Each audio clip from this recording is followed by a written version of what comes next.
Ang bawat zodiac sign ay may isang araw sa Mayo 2024 na puno ng swerte at kasaganaan na dapat mo markahan ang iyong mga kalendaryo para sa iyong pinakamaswerteng araw ng buwan. Dumating ka sa sandaling ito dahil handa ka na sa lahat ng darating.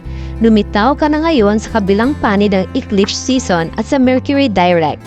Maghanda ka ng kunin ang lahat ng iyong natutunan at makamit ang kasaganaan na nakatadhana sa iyo. Ang Mayo ay nagsisilbing buwan ng paglipat na ang nangungunang enerhiya ay kumakatawan sa paglapit ni Jupiter mula Taurus patungo sa Gemini. Ang Jupiter ay ang planeta ng kasaganaan, pagpapalawak at maswerteng pagkakataon na tumutulong sa iyong lumipat mula sa isang yugto ng buhay patungo sa isa pa. Ang pag-aaral na magtrabaho kasama ang enerhiya ng Jupiter ay nangangahulugan na maaari kang magsanay ng pagtitiwala sa iyong landas. Kaya, kahit na may mga pagkaantala o panganib na nakasangkot, maaari kang maniwala na ang lahat ay palaging gumagana para sa iyong higit na kabutihan. Ngayon, narito ang pinakamaswerteng araw ng buwan ng Mayo 2024 para sa bawat zodiac sign. Aries, May 23. Ang Sagittarius Moon ay nagdadala ng napakalaking reward para sa nakaraang trabaho habang ito ay tumataas sa iyong bahay ng swerte. Ito ay magiging isang proyekto, ideya o landas ng buhay kung saan pinaglalaanan mo ng iyong lakas, umaasang makakamit ang higit na kalayaan sa pananalapi at kasaganaan. Lumikha ng espasyo upang makita kung nasaan ang iyong mga pangarap sa proseso ng katuparan, kahit na ang mga ito ay maaaring magmukhang medyo hinaiiba kaysa sa inaasahan. Ilang araw lamang pagkatapos ng Sagittarius Full Moon, lumipat si Jupiter sa Gemini para sa susunod na taon na nagbibigay diin sa kahalagahan ng komunikasyon. Gamitin ang oras na ito para pag-isipan kung ano ang gusto mong ipagpatuloy na ipakita upang lubos mong magawa ang kapangyarihan ng iyong mga salita. Taurus, May 7. Unang pinasok ni Jupiter ang iyong zodiac sign noong 2023. Mula noon, nagsusumikap ka na palawakin ang iyong pananaw at pananaw sa buhay para mas maging ligtas ka at makakuha ng mga bagong pagkakataon. Habang nagsisimulang dumaan ang Jupiter sa mga huling antas ng Taurus, mayroong isang bagong paraan ng paglapit sa tagumpay na nagsisimula nang maabot ang katuparan.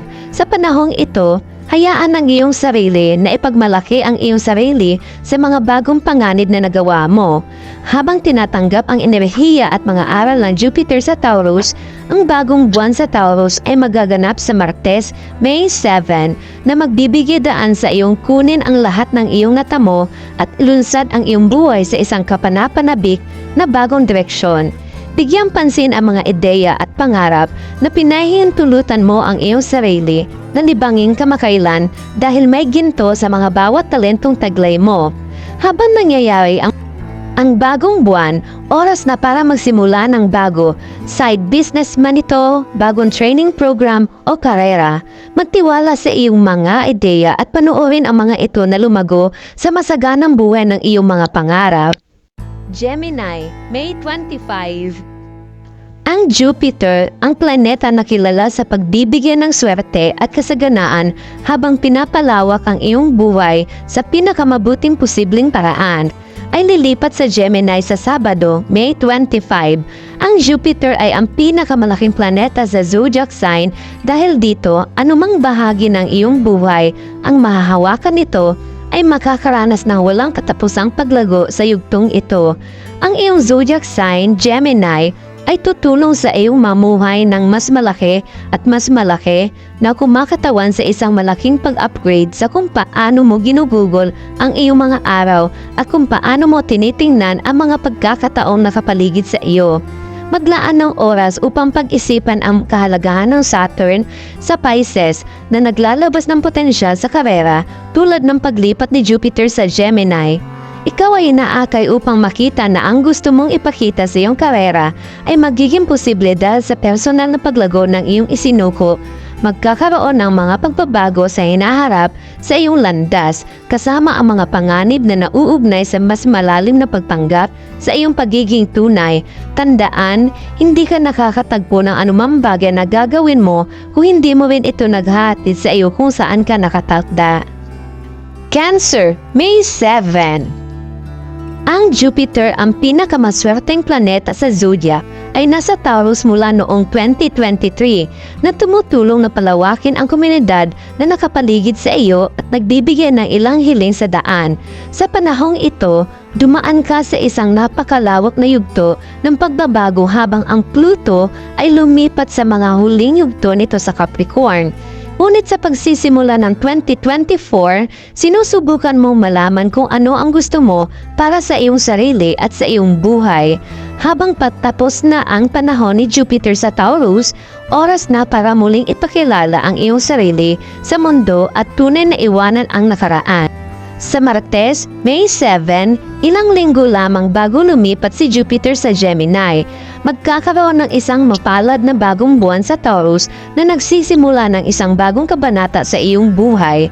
Sa halip na pakiramdam na ikaw ang palaging suporta o taong may ideya para sa iba, magkakaroon ng pagkakataong gamitin ang mga mapagkukunang nakapaligid sa iyo na tumutulong sa iyong makamit ang higit na kasaganaan at isang mas malinaw na plano para sa hinaharap. Huwag kailanman maliitin ang mga nasa paligid mo o dapat kang magpakita ng iba para sa iyo sa paraang meron ka para sa kanila. Leo, May 7. Ang enerhiya sa Mayo ay tungkol sa iyong karera.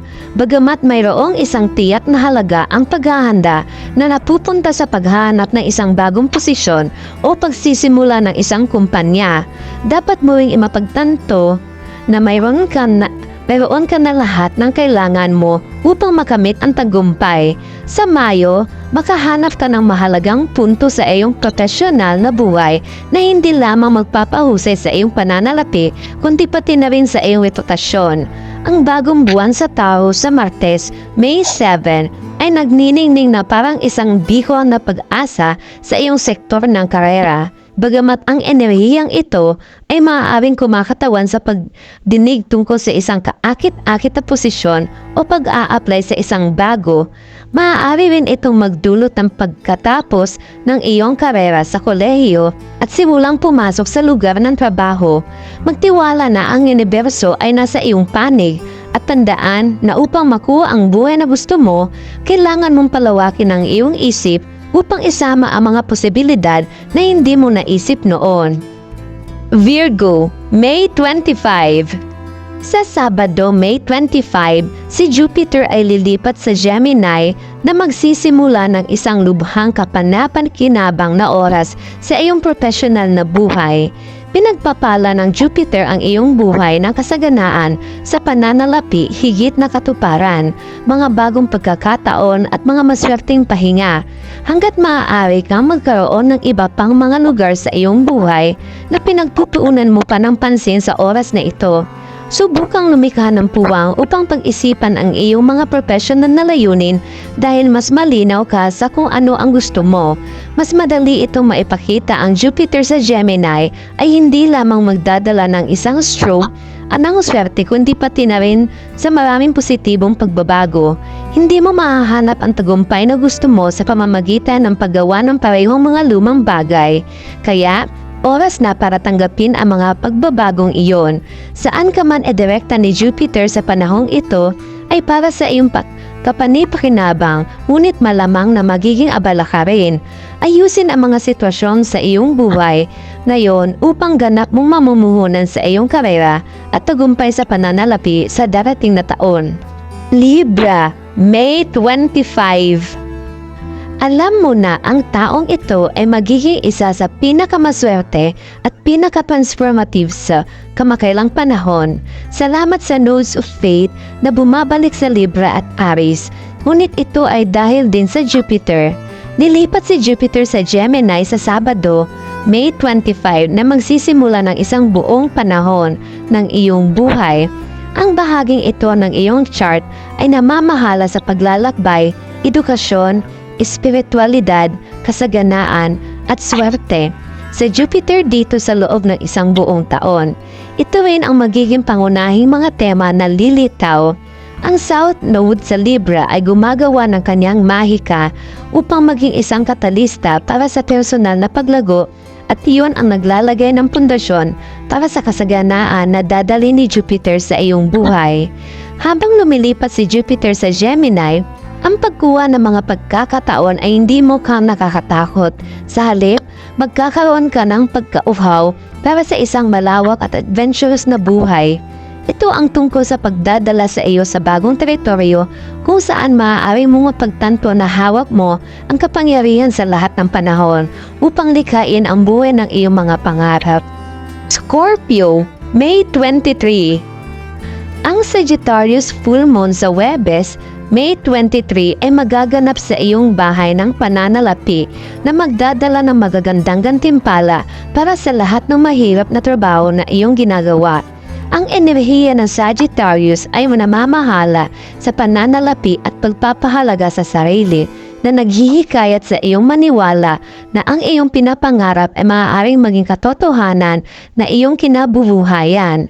Ang full moons ay nagdadala ng mga sitwasyon sa katuparan, kaya't ito man ay isang pagtaas o isang hindi inaasahang pera na regalo, sa wakas ay mararamdaman mo na ikaw ay patungo sa tamang direksyon. Pagkatapos lamang ng Sagittarius full moon, ilipat si Jupiter sa Gemini sa Sabado, May 25, na magdadala sa iyong pagtuon sa mga positibong pagbabagong sinusubukan mong ipakita sa iyong buhay. Pinamumunuan ng Gemini ang muling pagsilang sa iyong buhay at dahil dito, mahikayat kang mag-focus ng higit sa kung ano ang gusto mo kaysa sa anumang obligasyon na nararamdaman mo para sa kung paano mo dapat mabuhay ang iyong buhay. Ang pagbabago ay palaging eksakto kung ano ang kailangan mo upang ipakita ang lahat ng inaasahan mong makamit. Sagittarius, May 23. Ang buong Sagittarius moon ay magpapatingkad sa kalangitan sa gabi ng Huwebes, May 23, na magbibigay sa iyo ng pagkakataong pag-isipan ang iyong personal na pag-unlad at kung gaano kalayo ang iyong narating. Ang ideya na ikaw ay nasa isang estado ng paghahanda para sa huling 6 na buwan ay isang mahalagang paalala na upang maakit ang buhay na gusto mo, kailangan mo munang maging taong mabubuhay nito. Ang Jupiter ay lilipat sa Gemini sa Sabado, May 25, ilang araw lamang pagkatapos ng Sagittarius full moon.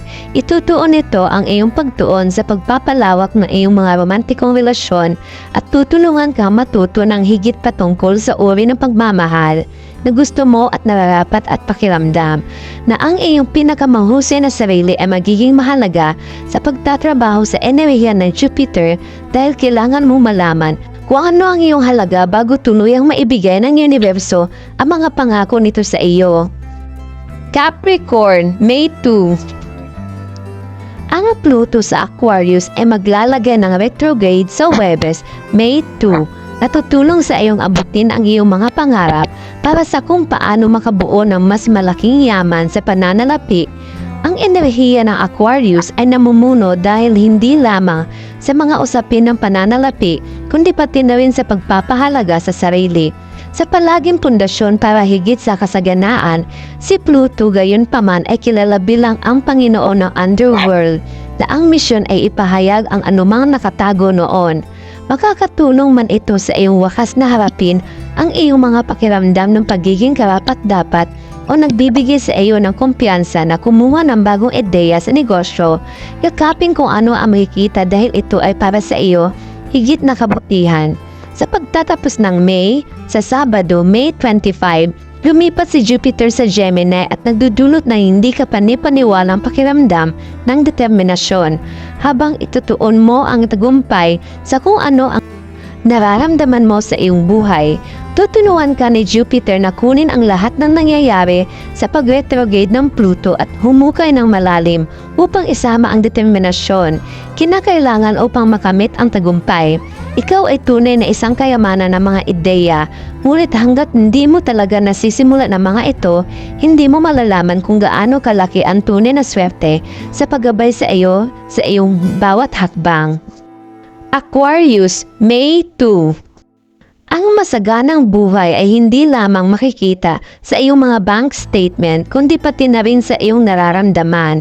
Upang lubos na malaman kung ano ang magdadala sa iyo ng pakiramdam ng kasaganaan, dapat mo ring maunawaan ang iyong katotohanan. Sa Huwebes, May 2, ilalagay ng Pluto sa Aquarius ang retrograde na tutulong sa iyong tuklasin kung ano ang ibig sabihin ng pamumuhay ng iyong katotohanan at kung paano ito nagbago ng mga kailanman na panahon. Sa pamamagitan ng pagtanggap sa kung ano ang nangyayari sa Pluto sa Aquarius sa retrograde na paglalakbay nito, magkakaroon ka ng mas mahusay na pag-unawa sa kung anong mga pagbabago ang tutulong sa iyo na linangin ang buhay na iyong hinahanap.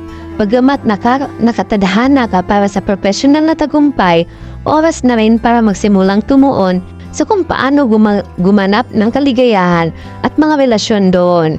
Maaaring mong makita na kailangan mong gumawa ng ilang mga pagbabago sa iyong buhay upang tunay mong mamuhay ng masaganang buhay na kumakatawan sa iyong katotohanan. Pisces, May 23.